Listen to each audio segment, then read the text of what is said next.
아멘. 우리는 지금 로마서를 매주 생각하고 있습니다. 아직 앞으로 몇 개월 더 은혜 받을 텐데요. 로마서는 바울 사도가 로마라는 도시에 가기 전에 미리 보낸 편지입니다. 예수님 당시 바울 사도가 전도하던 당시 그 전체는 로마라는 나라가 다스리고 있었습니다. 로마가 얼마나 강력한 나라냐? 지도를 펴보면 아프리카 북부 북쪽 지역, 지금 팔레스타인 이스라엘 한참 전쟁이 있죠. 그 전체, 유럽 전체, 이런 지중해를 두고 어마어마한 나라가 로마라는 나라입니다. 아마 지구 생기고 가장 강력한 나라일 거예요. 그래서 로마에 대한 여러 속담이 많이 있습니다. 로마는 하루아침에 이루어지지 않았다. 그 말은 로마는 하루아침에 망하지 않는다는 말이에요. 모든 길은 로마로 통한다. 그런 말 들어봤죠? 왜냐하면 로마라는 나라가 군노, 상노를 전부 열어가지고 전 지배하는 적에 군대를 보내가지고 군대를 가지고 전체를 지배하면서 로마의 힘에 의한 평화, 팍스 로마나를 유지했던 그런 제국입니다. 대단한 나라죠. 그래서 그 나라의 수도가 지금 이탈리아 반도 로마예요. 그때 로마에도 흩어진 유대인들이 많이 가서 살았습니다. 유대인들은 이 디아스포라 흩어진 역사들이 굉장히 깊거든요. 가는 곳마다 유대인들은 두 가지 철칙이 있어요. 한 손에는 하나님, 절대 놓지 않는다. 한 손에는요, 그쪽에 살라니까 돈을 벌여야 돼. 이 두 개는 반드시 붙잡았어요. 교육을 그렇게 철저히 시킵니다. 그러니까 로마에 있는 유대인들이 이 장사를 해가지고 돈을 굉장히 많이 벌었고 로마 전체 경제를 움직일 만큼 이런 실력이 있었습니다. 거기에 기독교인들이 꽤 많이 있었어요. 그분들에게 바울이 지금 편지를 써 보낸 겁니다. 바울이 뭘 말하고 싶었을까요? 여러분이 믿는 복음은 이런 것입니다. 복음의 넓이와 깊이와 높이와 길이는 이런 것입니다. 여러분 진짜 복음을 제대로 알고 복음을 누려야 됩니다. 복음 가진 자는 이렇게 살아야 됩니다. 그 말을 지금 하고 싶은 겁니다. 바울이 옛날에는요, 율법학자로서 구약 성경을 다 외운 사람이었습니다. 대단한 사람이었습니다. 그때는 진짜 마음의 평안이 없었어요. 전부 남을 정죄하고 저주하고 이래가지고는 예루살렘에 유학 와서 최고의 율법 공부를 하고 자기 고향에 돌아갔다가 그때 예수님 공생애가 이루어진 거예요. 예수님 공생애를 못 봤어요. 그 이후에 예수님 십자가 부활 사건 이후에 예루살렘 와보니까 저 갈릴리 촌놈들이 예루살렘 전체를 휘젓고 돌아다니면서 예수는 그리스도, 모든 문제 해결자. 그러니까 아이고 저 수준 낮은 것들이 저것들도 하나님이 쪽팔린다고. 저런 인간들은 다 잡아 죽이는 것이 하나님의 뜻이라고. 이래가지고 얼마나 열심을 내었습니까? 사내들인 콩에 영장 받아가지고 체포영장 받아서 예루살렘 전체 가정을 가가호호 방문하면서 예수 애들 싹 다 잡아다 감옥에 쳐넣고 저 시리아 지역 거기에 다마스커스, 다메섹에도 이런 예수 애들이 있다. 회당 안에 요 인간들을 잡아와야 돼. 이래가지고 얼마나 열심을 내었습니까? 체포영장 받아서 말을 타고 군대를 데리고 지금 달려가고 있습니다. 이걸 누가 막겠어요? 그 당시 바울만큼 똑똑한 사람이 율법에 능통한 사람이 없습니다. 그걸 누가 막겠어요? 그러니까 그 지역에 있는 중요한 일꾼들, 예수 믿는 분들이 소식을 들었겠죠? 기도하는 것밖에 다른 길이 없잖아요. 하나님이 기도했다고 봐요. 누가 손을 봐야 돼요? 하나님이 손을 봐야 돼요. 이런 사람들은 성경에 보면 하나님이 직접 손을 봐 전도한 사람들이 꽤 많아요. 그 가는 길에 강한 빛이 내리쬐입니다. 부활하신 주님이 직접 나타나신 거예요. 그 하나님을 어떻게 우리가 육의 눈으로 볼 수 있겠어요? 너무 그 빛난 광채에 아예 시력이 가버립니다. 그리고 말에서 떨어져요. 그리고 음성이 들려옵니다. 사울아 사울아. 이 아마 본래 이름이 사울이잖아요. 너가 왜 나를 핍박하느냐. 자기도 모르게 그 압도된 음성 앞에요. 주님 누구십니까? 나는 네가 그렇게 미워하는, 그렇게 박해하는 예수니라. 나는 십자가에 죽었고 사흘 만에 다시 살아나느니라. 이 모든 말 한마디예요. 바울이 지금까지 모든 의문이 싹 다 풀리는 거예요. 아, 이분이 구약 성경 전체에 예언된 율법의 완성이신 바로 그리스도이시구나. 창세기 3장 15절의 주인공이신 바로 그분이시구나. 그 앞에 완전히 무릎을 꿇었습니다. 그리고 이후에 이분은 보세요. 평생 이 그리스도의 증인됩니다. 복음의 증인됩니다. 어느 정도로 말했습니까? 나는 모든 사람들에게 복음의 빚진 자다. 나는 빚진 자의 심정으로 이 복음을 지금 전하고 있다. 네. 언제까지요? 생명 다하는 그날까지. 1차, 2차, 3차 전쟁이 다 끝난 다음 하나님의 시간표를 발표합니다. 사도행전 19장 21절에 바울이 이렇게 말하죠. 이제는 로마로 갈 시간표이다. 로마에 중요한 일꾼들이 많이 있으니까 그 당시 모든 길은 로마로 다 통하니까 로마 복음은 세계 복음화예요. 그래서 내가 가야 된다. 가는 길에 고린도에 둘러 한 3개월 정도 머물러요. 그때 가이오 장로님 댁에서 편안히 쉬면서 로마인 성도들에게 이 편지를 써보냅니다. 아무리 해도 시간이 많이 걸리겠단 말이에요. 예루살렘 갔다가 전체 보고 파송되면 굉장히 시간이 많이 걸려요. 그래서 미리 편지를 써보냅니다. 여러분, 복음은 이런 것입니다. 예수 믿는 분들이에요. 여러분이 받은 복음은 이런 엄청난 의미가 있습니다. 복음 받은 사람은 이렇게 살아야 됩니다. 라는 장황한 편지를 썼습니다. 편지를 써서 고린도 바로 옆에 갱거리라는 도시가 있어요. 그 도시에 베베 권사님이 계세요. 이분이 아마 로마에 왔다 갔다 하면서 보따리 장사하는가 봐요. 그 로마 성도들을 잘 알고 있어요. 그분의 이 편지를 줘서 이 편지를 갖다 주세요. 그게 로마서입니다. 네. 오늘 보니까 로마서 6장에는 복음에 대한 이런저런 설명을 바울이 계속 복음은 이런 것입니다. 또 이런 것입니다. 계속 설명을 좀 하고 있어요.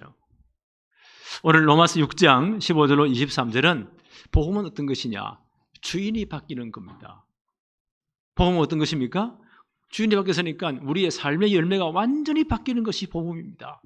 그걸 지금 설명하고 있습니다. 1번 한번 볼까요? 주인이 바뀌는 복음. 바울이 계속 지금 반복되어 강조하고 있습니다. 지난주 우리가 말씀을 받았죠. 로마서 6장 1절 2절에 바울이 이런 말을 합니다. 그런즉 우리가 무슨 말을 하리요? 은혜를 더하게 하려고 죄에 거하겠느냐? 그럴 수 없느니라. 죄에 대하여 죽은 우리가 어찌 그 가운데 더 살리요? 우리 아직 죄인 되었을 때 주님이 오셨잖아요. 십자가에서 모든 문제 끝냈잖아요. 그리고 부활하심으로 복음을 완성하셨잖아요.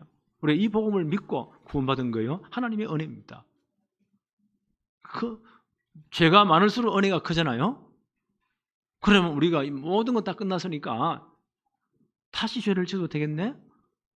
그런 질문을 엉뚱한 질문을 한다는 거예요. 바울이 뭐라고 말합니까? 그럴 수 없느니라.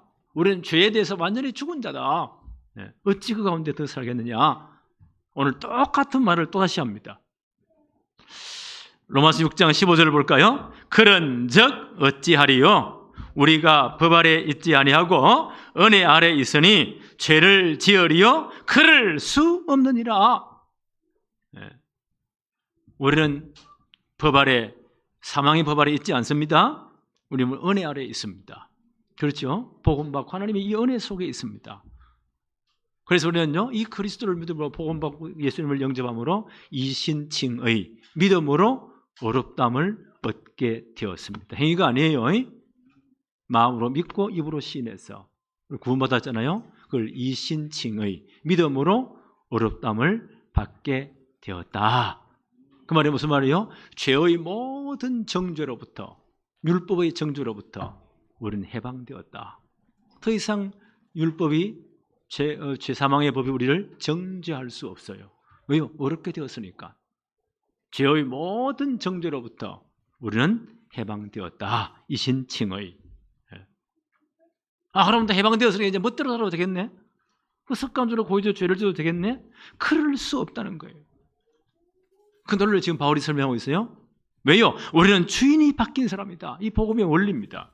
16절 한번 볼까요? 너희 자신을 종으로 내어주어 누구에게 순종하든지 순종함을 받는 자의 종이 되는 줄 너희가 알지 못하느냐. 그 당시 로마에는 거의 한 3분의 1이 노예들이 전부 다 일을 했으니까 이 사람들은 너무 그 문화를 잘 이해합니다. 그래서 다시 한번 더 볼까요? 너희 자신을 종으로 내주어 누구에게 순종하든지 그 순종함을 받는 자의 종이 되는 줄 너희가 알지 못하느냐. 혹 죄의 종으로 사망에 이르고. 너희가 죄의 종이 되었을 때는 사망에 이를 수밖에 없다. 심판받고 영원한 지옥이다. 혹은 순종의 종으로 하나님의 말씀에 순종함으로 그리스도의 순종함으로 의에 이르느니라. 그렇죠? 어렵다면 구원을 받게 된다. 그래서 바울은 이제 두 가지를 비교하고 있습니다. 전에 너희는 죄의 종이었다. 사탄의 종이었다. 이제는 정확한 복음 받고 예수 그리스도를 주로 영접함으로 너희는 뭐요? 의의 종이 되었다. 또 달리 이런 표현을 씁니다. 18절 19절에는요. 지금 16절에는 순종의 종이 되었다. 18절 19절에는 의의 종이 되었다. 22절에는 뭐요? 하나님께 종이 되었다. 똑같은 표현입니다. 예수 그리스도를 정말 주로 고백함으로 우리는 하나님의 종이 되었어요. 하나님의 백성이 되었습니다. 그리스도의 말씀에 순종하는 순종의 종이 되었습니다. 의의 종이 되었습니다. 우리 주인이 완전히 바뀌었습니다. 전에는 뭐요? 죄의 종이었어요. 사단의 종이었어요. 거기에 잡혀 살다가 죽고 심판받고 영원한 지옥이에요. 이제 예수 그리스도를 주로 고백하는 우리의 주인이 완전히 바뀌었다. 누가 주인 됐습니까? 하나님이 주인 되었다. 그래서 하나님께 종이 되었다. 의의 종이 되었다. 그리스도의 말씀에 순종하는 순종의 종이 되었다. 우리 주인이 바뀌었습니다. 누가 주인 되었다고요? 하나님이 주인 되었다. 17절 18절입니다. 하나님께 감사하리로다.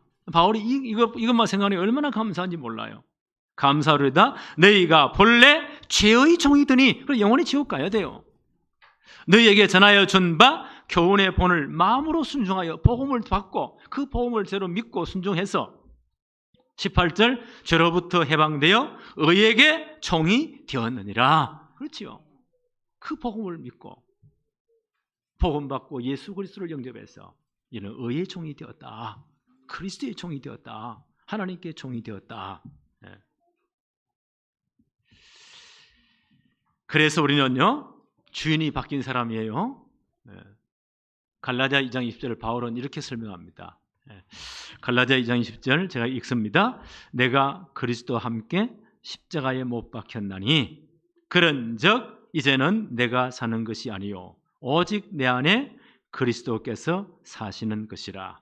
이제 내가 육체 가운데 사는 것은 나를 사랑하사 나를 위하여 자기 자신을 버리신 하나님의 아들을 믿는 믿음 안에 사는 것이니라. 주인이 바뀌었다는 거예요. 나는 그리스도와 함께 십자가에 죽고, 그렇죠? 이제 누가 바뀌었습니까? 주인, 그리스도가 내 모든 삶의 주인 되었다. 주인이 바뀐 겁니다. 그래서 이제 내 안에 그리스도가 살아서 주인 되어서 내 모든 삶을 다스리신다. 이게 복음이다.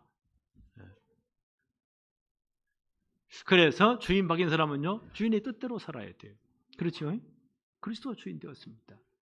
우리 복음 편지 공부하면서 예수님이 어떤 것인가 동그라미 우리 기억나죠? 동그라미 내 마음이에요. 그 의자 하나 있어요. 마음의 중심에 누가 주인 되었다고? 저는 사단이 주인이었어요. 내가 사단의 종노를 하고 있었습니다. 어떤 사람들은 내가 내 인생 주인이 아니야. 사단이 뒤에서 다 조종하고 있었어요. 죄의 종으로. 이제는 예수 그리스도가 들어오심으로 주인이 바뀌어서요 나는 내려앉고 누가 주인 되었다고요? 그리스도가 주인 되었습니다. 그래서 내 모든 삶을 그거 잡고 모든 일을요 주님이 주인 되었다 다스리십니다. 주님의 뜻대로 살아가야 됩니다. 이게 복음이다. 바울이 이 설명하고 있는 거예요. 야고보서 2장 17절 18절에 이렇게 말합니다. 이와 같이 행함이 없는 믿음은 그 자체가 죽은 것이라 어떤 사람은 말하기를 나는 믿음이 있고 나는 행함이 있으니 행함이 없는 너의 믿음을 내게 보이라. 나는 행함으로 내 믿음을 너에게 보일 것이다. 진짜 그리스도가 주인 되었으면요, 주님의 주인의 마음대로 살아야 돼요. 주인이 말씀하신 대로 살아야 돼요. 그렇죠? 내 멋대로 살면 안 돼요. 이걸요, 주님이 다스리는 대로 주님이 원하시는 사는 것을 행함이 있는 믿음이다. 그렇죠? 여기에 복음이 있다. 왜요? 주인이 바뀌었기 때문에. 두 번째, 이제 열매가 바뀌게, 우리 삶의 열매가 바뀝니다. 6장 20절 한번 볼까요? 너희가 죄의 종이 되었을 때에는 의에 대하여 자유로웠다. 우리가 죄 아래 있을 때, 사단의 종에 있을 때는요, 하나님께 버림받은 상태입니다. 하나님의 통치에서 완전히 벗어난 상태, 하나님께 버림받은 상태였다. 그러니까 예수님 말씀하셨습니다. 요한복음 8장 44절에 그때 어떤 상황이었느냐 이렇게 설명합니다. 요한복음 8장 44절, 너희는 너희 아비 마귀에게서 났으니 너희 아비의 욕심대로 너희도 행하고자 하느니라. 그는 처음부터 살인한 자요 진리가 그 속에 없으므로 진리에 서지 못하고 거짓을 말할 때마다 제 것으로 말하나니 이는 그가 거짓말장이요 거짓의 아비가 되었습니다. 여기 딱 묶여 산다는 거예요. 전에 우리가 여기 다 묶여 있었습니다. 그렇죠? 여기 묶여 있습니다. 그러면서 히브리 2장 15절에 보니까 이렇게 말씀합니다. 또 죽기를 무서워함으로 한평생에 매어서 마귀에 매어서 종로로 됐다. 전에 우리가 죄의 종이 되어서, 사단의 종이 되어서, 사단은 처음부터 거짓말장이요 살인자다. 늘 거짓으로 사람을 속인다. 여기에 딱 잡혀 있어가지고 죽기를 무서함으로 한평생 죄의 종로로 됐다. 그걸요, 우리나라 말로 더 쉽게 푼다면 운명이다 혹은 사주팔자다 그렇게 설명하는 거예요. 거기에 딱 묶여 있습니다. 거기에 묶여서 죽기를 무서움으로 한평생 종로로 답니다. 그러니까 귀신들과 점치는 점쟁이들은요 이걸 이용을 해요. 그래서 너 가정에 막아 낀 거야. 겁을 얼마나 주는지 알아요? 죽기를 무서함으로 종로라니 그걸요 엄청 작게 쓰입니다. 벌벌 뜹니다. 이 집에 막아 끼었구만. 이번 달 조심해야 돼. 어쩌면 되는데요. 부적 하나 써가지고 갖다 붙여야 돼. 얼마인데요? 100만 원이야. 그 무당들 한번 보세요. 이 사람들 보면요, 절대 존댓말을 안 써요. 얼마나 막말을 해? 그래요. 왜요? 죽기를 무서함으로 한평생의 종로라 이걸 딱 이용하는 겁니다. 여기에 다 잡혀 있습니다. 이렇게 살다가 죽고 심판받고, 그렇죠? 어느 날 죽음의 날이 옵니다. 한 번 죽는 것은 사람에게 청하신 것이요. 우리가 그날을 모를 때 용감한 거예요. 우리는 전부 다 사형 선고받은 사람들입니다. 몰라서 용감한 거예요. 이 날은 반드시 옵니다.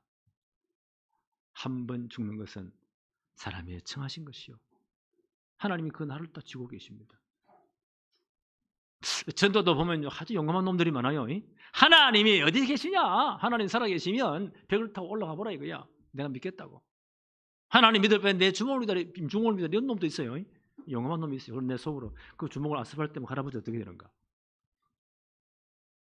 그러나 그 놈의 죽는 날을 하나님이 지고 계십니다.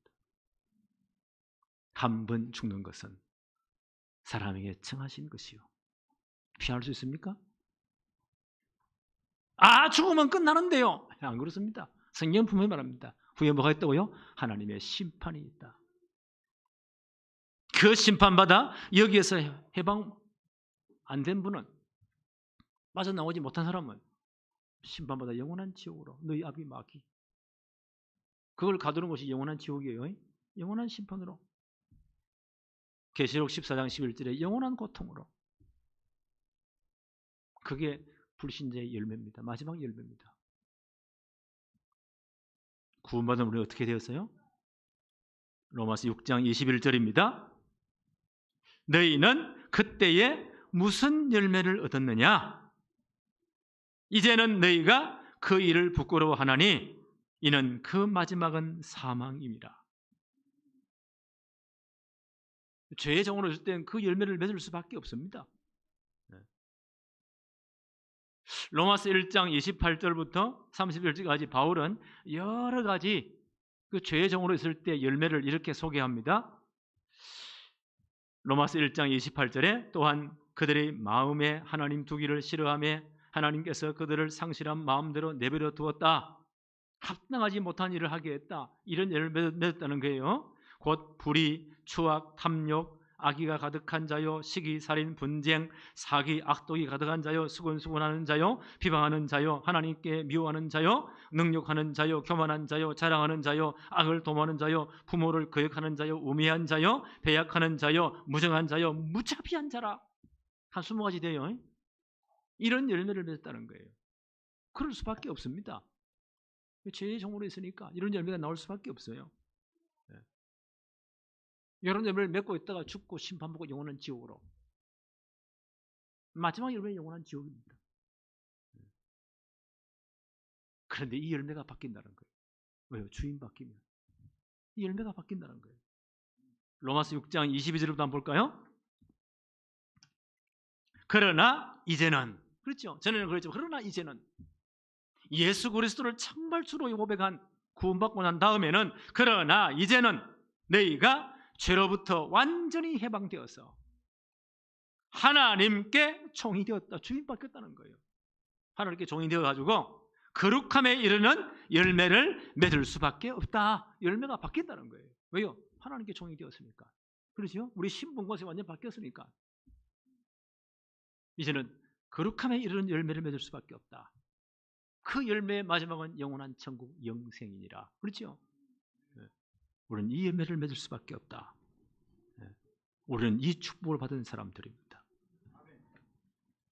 그래서 예수님께서 요한복음 15장에 포도나무 비유를 하셨어요. 유대인들은 포도나무가 굉장히 많이 있으니까 쉽게 설명했습니다. 나는 포도나무의 가지다. 예수님이 비유하셨어요.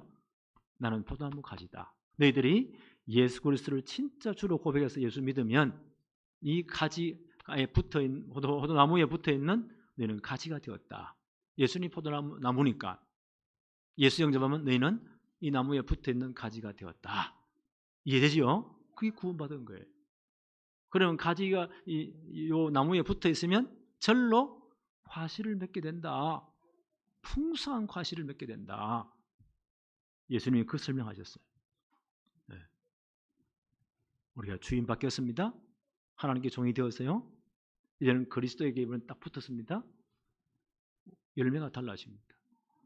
그 열매로 그 가지를 그 사람의 본질을 아는 거예요. 아, 저 사람은 예수 믿는 사람이 맞구나. 그리스도가 주인 되었구나. 그렇게 안다는 거예요. 열매가 분명히 바뀌게 되어 있습니다. 네. 그래서 갈라디아 교회에 바울이 편지하면서 예수 믿는 사람, 하나님 백성된 사람, 하나님께 종이 된 사람은 성령의 열매를 맺을 수밖에 없다. 9가지를 설명을 해요. 이렇게 말합니다. 오직 성령의 열매는 사랑과 희락과 화평과 오래 참음과 자비와 양성과 충성과 온유와 절제이다. 이런 열매들이 나오게 되어 있다. 그 마지막 열매는 영원한 하나님 나라 백성되는 것이다. 열매가 완전히 달라지는 것이 복음이다. 우리는 이 속에 이미 우리는 와 있습니다. 이 축복을 누리고 있습니다. 세 번째, 거룩함에 이르는 복음. 로마서 6장 19절입니다. 너희 육신이 연약함으로 내가 사람의 예대로 말하노니 전에 너희가 너희 지체를 부전과 불법에 내어주어서 예수 믿기 전에 우리는 죄의 종이었잖아요. 사단의 종된 자리에 있을 때는 너희 육체를 부전과 불법에 내어주었다. 불법에 이른 것 같이. 전에는 그랬어요. 이제는 달라졌죠. 예수 영접하고 주인 바뀌었어요. 당연히 열매도 바뀌게 되어 있죠. 이제는 너희 지체를 의에게 종으로 내어주어 거룩함에 이를 수밖에 없다. 전에는 우리 지체를 왜요? 죄의 종으로 그 불법에다 내어주었다는 거예요. 그래서 에베소 2장 1절로 3절에 보니까 공중원에서 사단에 잡혀가지고 이 세상 풍속을 따라다녀야 되고 그렇잖아요. 본질 하나님의 침노 아래 있었다. 이제는 뭐요? 예수 그리스도를 주로 고백하고 하나님 백성 되어서 그리스도의 종이 되고 하나님께 종이 되었어요. 이제는 의에게 종으로 내어줌이 되었다. 너희 육체를 의의 무기로 하나님께 드려야 된다. 삶이 달라지는 겁니다. 그렇죠? 그래서 거룩함에 이르게 되었다. 이제 우리가 구원받았으니까 거룩함에 이르는 삶을 살아야 된다. 바울이 이 설명을 좀 하고 있습니다. 빌립보서 2장 12절로 13절에 바울이 빌립보 교회 편지에서 이런 말을 합니다. 그러므로 나의 사랑하는 자들아, 너희가 나 있을 때뿐 아니라 지금 나 없을 때에도 항상 복종하여 두렵고 떨림으로 너희 구원을 이루어가라. 이미 구원받았는데 이런 말을 하는 거예요. 너희가 예수 그리스도를 주로 영접함으로 하나님 자녀, 하나님 백성 되었다. 너희 신분이 완전 바뀌었다. 이 신칭의 믿음을 어렵다 바뀌었다. 더 이상 죄의 정죄함을 받을 수 없다. 이제 이 신칭의 구원을 받았어요. 그렇다면 너희 이 땅에 살아갈 동안에 두렵고 떨리면 너희 구원을 항상 이루어가야 된다. 구원이 너무 크기 때문에. 그 말을 하시면서 이렇게 말합니다. 빌립보 2장 13절에 너희 안에 행하시는 이는 하나님이시니 자기의 기쁘신 뜻을 위하여 너희에게 소원을 두고 행하게 하신다. 하나님 너희 속에 계시면서 힘을 주신다는 거예요. 거룩함의 열매를 맺도록 하나님 백성의 삶을 살도록 하나님 그렇게 힘을 주신다는 거예요. 그래서 너희는 이 열매를 맺어 가야 된다. 이게 뭡니까? 신학적으로 하면 성화의 구원이에요. 거룩한 삶을 살아가게 되어 있다는 거예요. 왜요? 우리가 생명된 그리스도에 접붙임 받았잖아요. 주님이 포도나무시잖아요. 우리 가지가 되었어요. 어떤 열매는요? 충실한 포도 열매를 맺을 수밖에 없습니다. 그 삶을 살아가라는 거예요. 이 말을 바울은 빌립보 교회에 두렵고 떨림으로 너희 구원을 이루어가라. 항상 복종하여 하나님 말씀에 복종하여 두렵고 떨림으로 너희 구원을 이루어가야 된다. 열매를 맺어 가야 된다는 거예요. 그리스도의 삶을 살아야 된다는 거예요. 이게 우리 힘으로 안 되잖아요. 그래서 너희 속에 하나님이 역사하신다. 너희 안에 행하시는 이는 누구시라고요? 하나님이시다. 그래서 자기의 기쁘신 뜻을 위하여 너희에게 소원을 두고 행하게 하신 힘을 주신다는 거예요. 그래서 그 말씀을 기도하는 거예요. 하나님이 은혜를 주실 것입니다. 능력을 다해 주실 것입니다. 때로는 주의 천사를 동원하실 것입니다. 그래서 우리의 거룩한 삶을 살도록 만들어 가신다는 거예요. 이게 성화의 구원이에요. 성화의 구원. 우리는 이 구원의 삶을 살아내야 됩니다. 또한 우리가 어떤 소망이 있습니까? 베드로전서 1장 15절로 16절 베드로 사도는 이렇게 말합니다. 오직 너희를 부르신 거룩한 이처럼 너희도 모든 행실에 거룩한 자가 되라. 기록되었으되 내가 거룩하니 너희도 거룩할지어다 하셨느니라. 우리를 부르신 하나님이 거룩하신 분이시잖아요. 하나님의 종들이에요. 너희도 거룩한 삶을 살아야 된다. 이게 성화의 구원이에요. 두렵고 떨림으로 너희 구원을 이루어 가라. 우리는 이 삶을 살아야 된다. 성화의 구원. 이해하셨죠? 아마 이 부분에서 가장 많이 아마 여러 가지 공격을 받을 거예요. 그래서 우리가 말씀으로 기도하는 겁니다. 너희 안에 행하시는 이는 하나님이시다. 자기의 기쁘신 뜻을 가지고 소원을 두고 행하게 하신다는 거예요. 능력을 주신다는 거예요. 이 축복이 임하기를 바랍니다. 빌립보 3장 20절로 21절에 이렇게 말씀합니다. 그러나 우리의 시민권은 하늘에 있다. 우리 예수 그리스도를 고백했죠? 시민권이 바뀌었어요. 우리 시민권이 하늘에 있습니다. 그 계시록에 그걸 생명록이라고 했어요. 생명록에 우리 시민권이, 우리 이름이 기록되어 있습니다. 누구도 지울 수 없어요. 그렇죠? 이 하나님의 사랑에서 누가 우리를 꺼내리야? 어떤 환난도 핍박도요 꺼낼 수가 없습니다. 우리의 시민권은 어디에 있다고요? 하늘에 있다. 우리는 하늘 시민권자들입니다.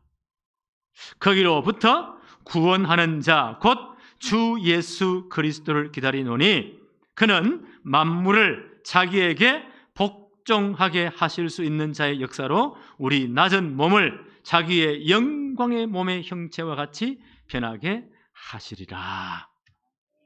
마지막 날 주님 재림할 때 우리 모두가 영광스러운 몸으로 부활할 겁니다. 어떤 몸으로요? 주님 부활하신 똑같은 영광스러운 몸으로 우리 모두 부활할 것입니다. 우리가 주님 재림해서 이 땅 떠났다면요, 그 주님 재림한 그날 무덤이 입을 벌리고 바닥이 입을 벌리고 땅이 입을 벌려서 그리스도 안에 죽은 자의 육체를 다 내놓습니다. 다 흙으로 돌아갔지만 하나님 능력으로 다 그 영광스러운 부활의 몸으로 있습니다. 만약 그때로 살아남아 있다면요, 혼련히 순식간에 죽음을 보지 않고 변화되어서 들림받습니다. 그리고 하나님 나라 완성되어 이 땅은 불로 심판하고 그 영원한 하나님 나라에서 영원토록 주님과 함께 왕노릇하게 될 것이다. 이게 영화의 구원이에요. 이 구원이 남아 있습니다. 우리 소망으로 남아 있습니다. 말씀을 정리합니다. 우리가 예수 그리스도를 진짜 구주로 영접하면 이 신칭이 믿음으로 어렵게 되었습니다. 구원받았어요? 어렵게 되었어요. 죄의 모든 정죄에서 끝났습니다. 더 이상 죄와 사망에 우리를 얼굴 낼 수가 없습니다. 해방되었어요. 하나님께 종이 되었어요. 신분이 바뀌었습니다. 그리스도에게 딱 접붙임을 당했습니다. 우리는 가십니다. 그러면요, 거룩한 열매를 맺을 수밖에 없어요. 그게 성화의 구원이에요. 구원을 이루어 가라. 이해하시겠습니까? 우리는 그 삶을 살고 있는 겁니다. 우리 마지막은요, 주님 재림하는 그날 영광스러운 구원이 완성될 거예요. 더 이상 죄의 존재로부터 완전히 해방되어 버립니다. 그렇죠? 그 영광의 구원이 남아있다. 이 땅에 지금 뭐요? 우리는 성화의 삶을 살고 있습니다. 그래서 영적 싸움을 싸워야 돼요. 그렇죠? 그래서 말씀에 순종해야 돼요. 그래서 기도해야 돼요. 성령의 능력을 진짜 의지해야 돼요. 이런 축복이 우리에게 있기를 바랍니다. 기도합시다. 하나님 아버지 감사합니다. 예수 그리스도 십자가에서 모든 죄와 저주를 끝내시고 주님이 사흘 만에 부활하심으로 우리의 구원이 확정되고 복음이 완성되었음을 감사합니다. 우리가 이 복음을 받고 내 죄를 회개하고 예수 그리스도를 주로 고백함으로 하나님의 자녀가 되게 하심을 너무 감사합니다. 이제 믿음으로 어렵다움을 받게 되고 모든 율법과 죄의 정죄에서 해방되게 하심을 감사합니다. 이제 그리스도에게 접붙인 자로서 하나님께 종이 된 자로서 이 땅에 살아갈 동안에 정말 이제 거룩한 열매를 맺도록 축복해 주옵소서. 성화의 구원의 삶을 살도록 하나님이 역사하여 주옵소서. 우리 안에 하나님이 소원을 두고 능력으로 역사하실 줄 믿사오니 날마다 죄와 싸워 이기게 하여 주옵소서. 사단과 영적 전투에서 이기게 하여 주옵소서. 그리고 전도자의 삶을 살게 하여 주옵소서. 거룩한 열매를 맺게 하여 주옵소서. 전도의 열매를 맺게 하여 주옵소서. 이 땅 떠나는 날 영원한 하나님 나라에서 마지막 주님 재림하실 때에 영광스러운 우리의 구원이 완성될 줄로 믿습니다. 이 날을 바라보며 우리가 어떤 상황에서도 승리하게 하옵소서. 예수 그리스도 이름으로 기도하옵나이다. 아멘.